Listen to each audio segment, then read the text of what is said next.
দেশের মানুষের যে রুচির একটা পরিবর্তন উনি এনেছেন। অনেকে তো আগে ফার্নিচার কিনতে হলে বিদেশে যেতে হতো, উনি এখানে এটার ব্যবস্থা করেছেন, এই জন্য ওনাকে ধন্যবাদ।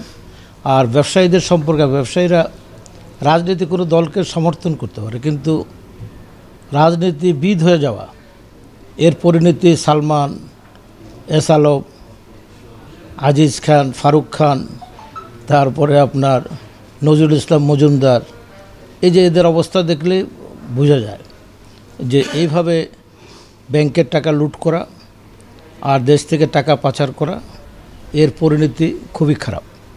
ব্যবসায়ীরা ব্যবসা করবে, একটা রাজনৈতিক দল, সরকার তাদেরকে লজিস্টিক সাপোর্ট দেবে, এটাই হলো নিয়ম।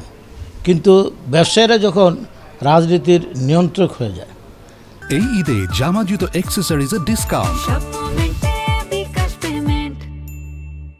তখনই দেশের অশ্লীল সংকট আসে, দেশে বিপর্যয় ঘটে।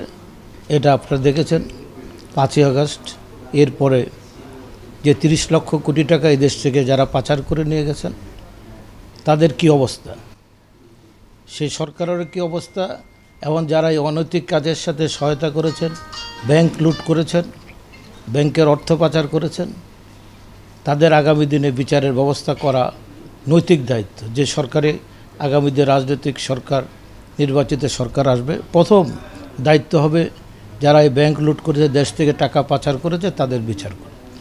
এই জন্য এটি করা উচিত যে ভবিষ্যতে যেন কোনো রাজনৈতিক দলের ছত্রছায়ায় কেউ যেন কোনো দেশের অর্থ পাচার না করতে পারে, কোনো অর্থ ব্যাংক লুণ্ঠন না করতে পারে, অনৈতিকভাবে যেন কোনো ব্যবসায়িক ফায়দা না নিতে পারে।